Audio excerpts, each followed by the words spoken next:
uJesu Kristu inkosi. Bazalwane, ngiyabingelela egameni elinamandla, igama lenkosi yethu enguJesu Kristu. Ngibingelela abazali ngegama lenkosi yethu enguJesu Kristu. Ngiyaqhubeka la usithanda agcine khona, okhulumayo umama Khwanazi egameni likaJesu.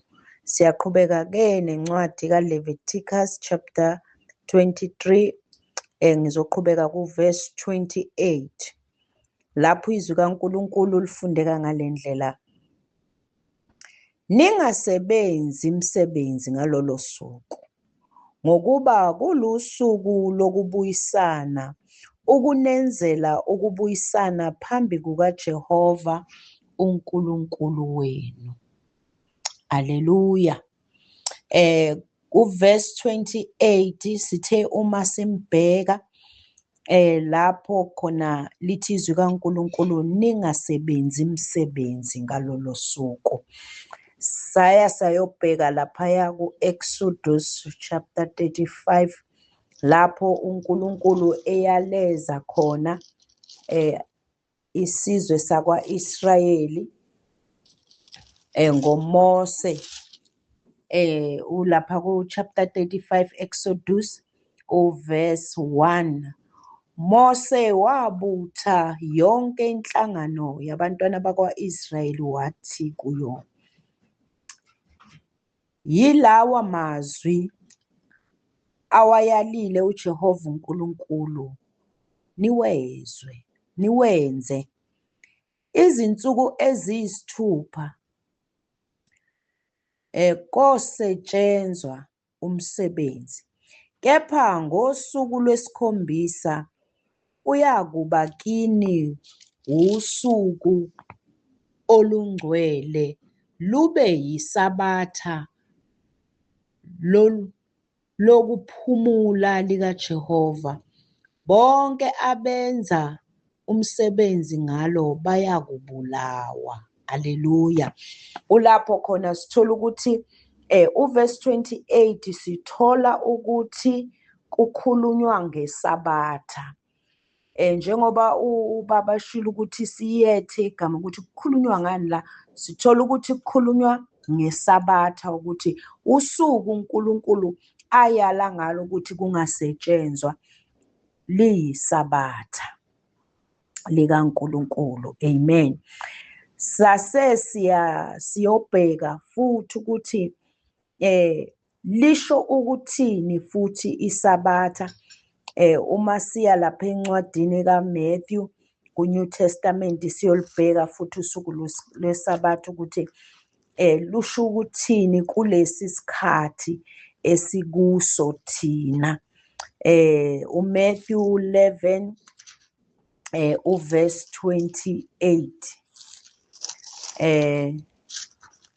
lithi izwi kaNkulunkulu, zanini kimi nina nonke nikhatheleyo nenisindwayo, mina ngiza kuniphumuza. Bekani ijoka lami phezu kwenu, nifunde kimi, ngokuba ngimnene ngithobile ngenhliziyo, khona imiphefumulo yenu iyakufumana impumuzo. Kulapho khona sitholile ukuthi amazwi akhulunywa nguJesu uqobo lwakhe, esimemela kuye, eyisabatha, esimemela ukuthi sizothola ukuphumula. Yilapho khona sambulekela ukuthi uJesu Kristu uyisabatha likaNkulunkulu. Bonke abakuKristu Jesu bayaphumula emisebenzini yabo. Aleluya. Sithe uma sifunda laphaya nge-good news yathi in him we will find rest. Ukuphumula kutholwa kuphela kuJesu Kristu. Ingakho sithe uJesu Kristu uyilo isabatha. Aleluya. Bese-ke saya laphaya encwadini siyesambulo uchapter 14 uverse 13. nalapho iyasambulela kahle ukuthi uJesu Kristu uyikho ukuphumula. Abakuye bayaphumula ekukhandlekeni kwabo. Haleluya. Uverse 13 ufundeka kanje. Ngase ngizwa izwi livela ezulwini lithi, loba ukuthi babusisiwe abafileyo abafele enkosini kusukela kulesi sikhathi, yebo usho umoya, ukuze baphumule ekukhandlekeni kwabo ngokuba imisebenzi yabo iyakubalandela. Haleluya. Siyathola futhi la ukuthi babusisiwe abafayo abaficwa ukufa besenkosini, inkosi enguKristu Jesu. Haleluya. Babusisiwe. Uma sifunda futhi ke nge-good news ifundeka kanje ithi, then I heard a voice from heaven saying, write this, happy are those who from now on die in the service of the Lord. Now amazwi angihlabe umxhwele ukuthi labo abafa beku-service yaka Kristu, lithi izwi kaNkulunkulu, yes indeed, answer the Spirit, will enjoy rest from their hard works because of their service go with them. Okusho ukuthi ukusebenzela inkosi. Haleluya. Ukusebenzela inkosi kuyasilandela uma siresta kuJesu eyisabatha. Mase singasekho emhlabeni, lithi izwi kaNkulunkulu, babusisiwe labo abayothi noma beficwa ukufa bakubafice bekuKristu bayophumula. Amen. Kuyaphunyulwa kuKristu Jesu, uyilo isabatha lethu. Haleluya. Besisachaza la uverse 28 lapho athi khona, ningasebenzi umsebenzi ngalolo suku, ngokuba kulusuku uNkulunkulu asenzela ukubuyisana ngalo. Haleluya. Siyaqhubeka-ke siya kuverse 29. Uverse 29 uthi, ngokuba yilo naloyo muntu ongathotshiswa ngalolo suku uyakunqunywa kubantu bakubo. Haleluya. Yilo naloyo muntu ongathotshiswa ngalolo suku. Lolo suku linguye uKristu.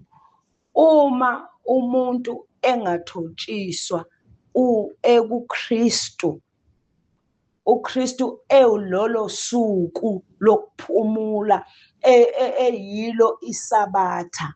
Uma umuntu engathotshiswa, so sithe masibheka le gama lokuthotshiswa, sathola ukuthi ukuthotshiswa kusho ukuzidela. Amen.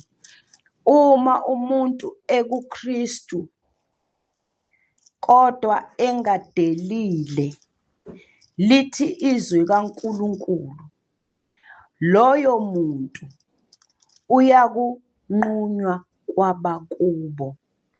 Uma sibheka ke nge-good news ithi, loyo muntu will no longer considered as one of God's people. Akasayi kubalwa engomunye wabantwana bakaNkulunkulu. Ngani? Ngoba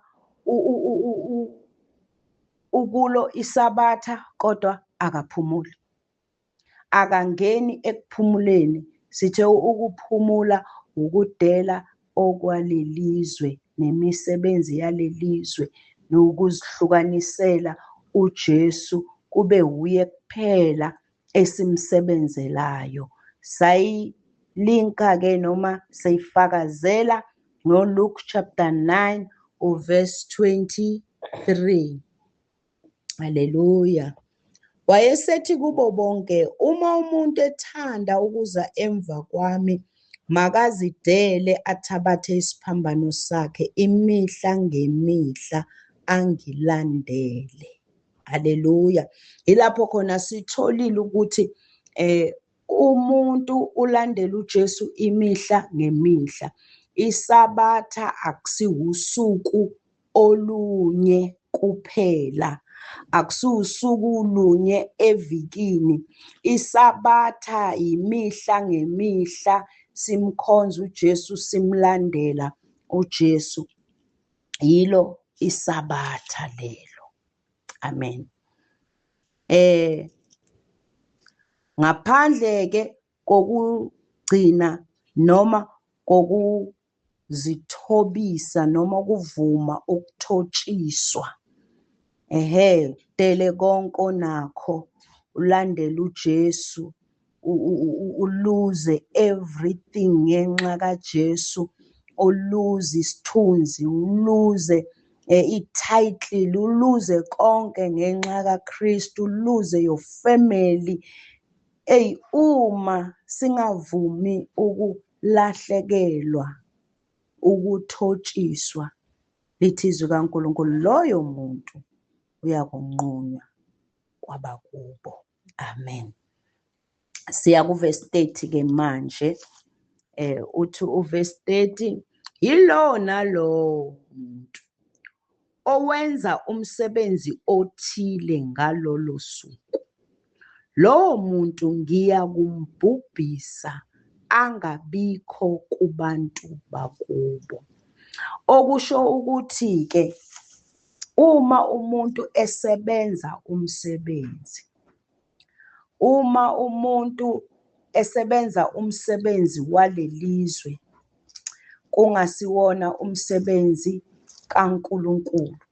Siyakhumbula ukuthi lithi izwi kaNkulunkulu singabapristi. Abapristi basebenza ethempelini likaNkulunkulu imini nobusuku besebenza umsebenzi kaNkulunkulu.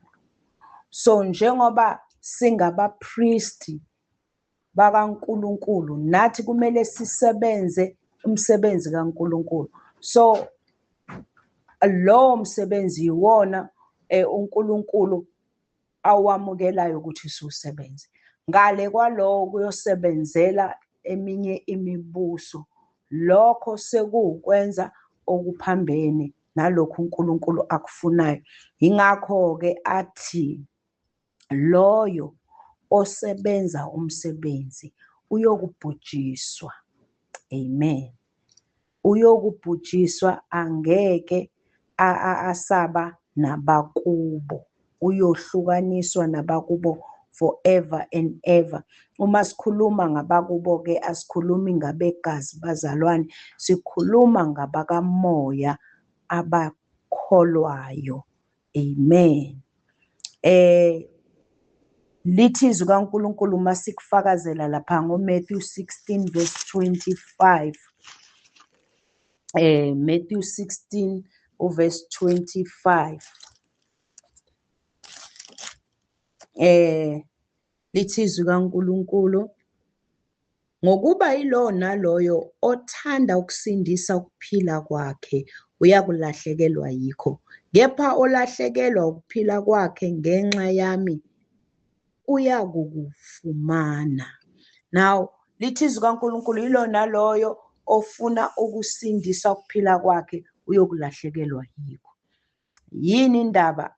Uma sivuka siyosebenza imisebenzi yalelizwe, imisebenzi esibheke ukuthi sizothola imali ngokuyisebenza, sikhandla, sivuke ekuseni sigijimisa amateksi ngoba sifuna ukusindisa ukuphila kwethu. Lithi izwi kaNkulunkulu, loyo lahlekelwa yikho, and okudelayo ukuphila kwakhe loyo uyokufumana.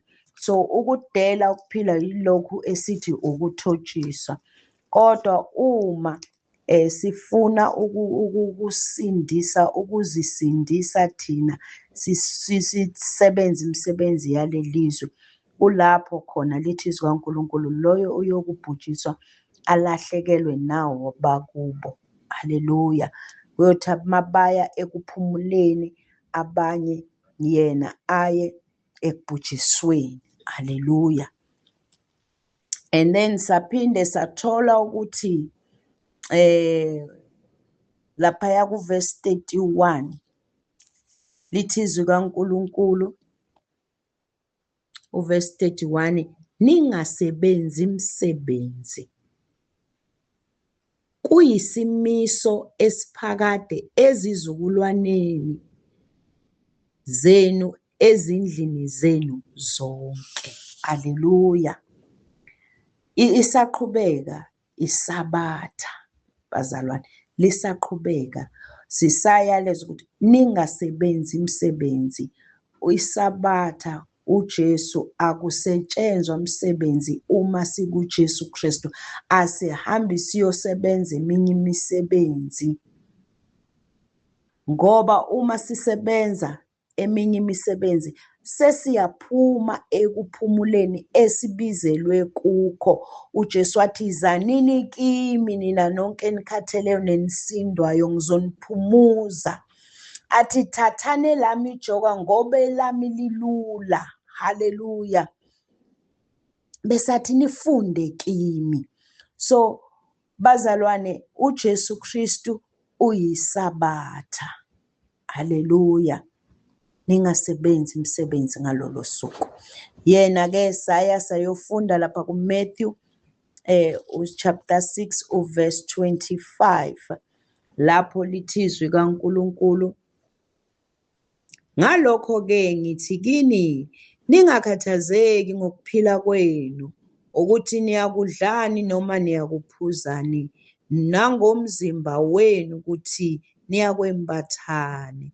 Ukuphila akukukhulu kunokudla, nomzimba kunesambatho na. Haleluya.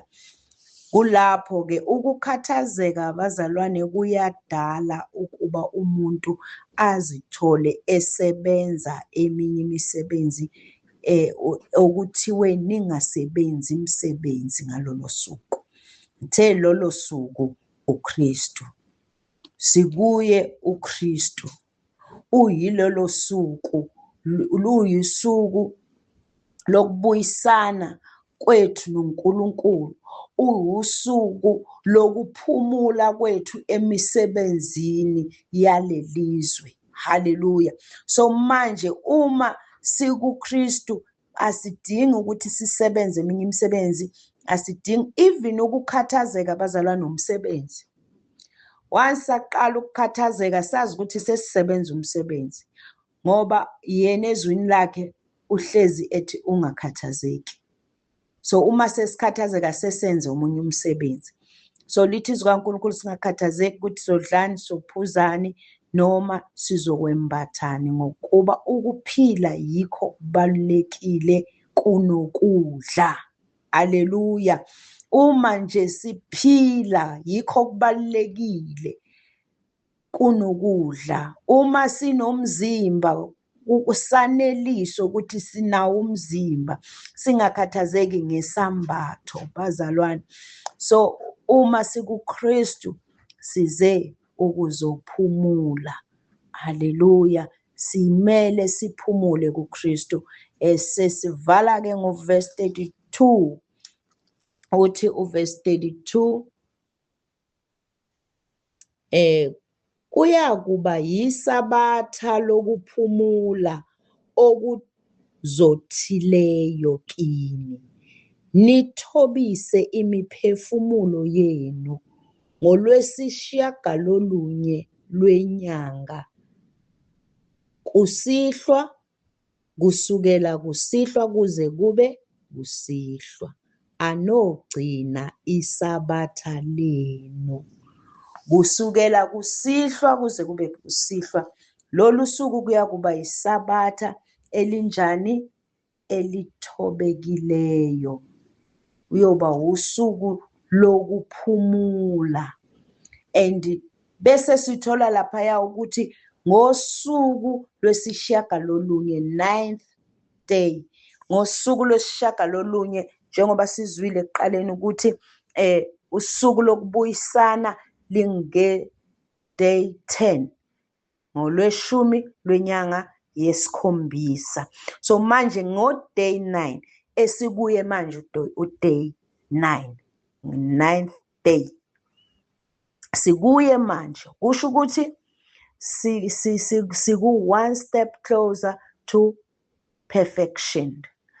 Sithe makachaza usisi wami unumber 10, okusho ukuthi u-10th of the 7th month, wathi 10 usho ukuthi completeness, okusho ukuthi uJesu ungumnikelo opheleleyo, ungumthetho kaNkulunkulu opheleleyo. So 9th day isho ukuthi thina manje siku 9th day asikakafinyeleli ku completeness, sikujeni esiyisa ku completeness, sikujeni esiyisa ku perfection.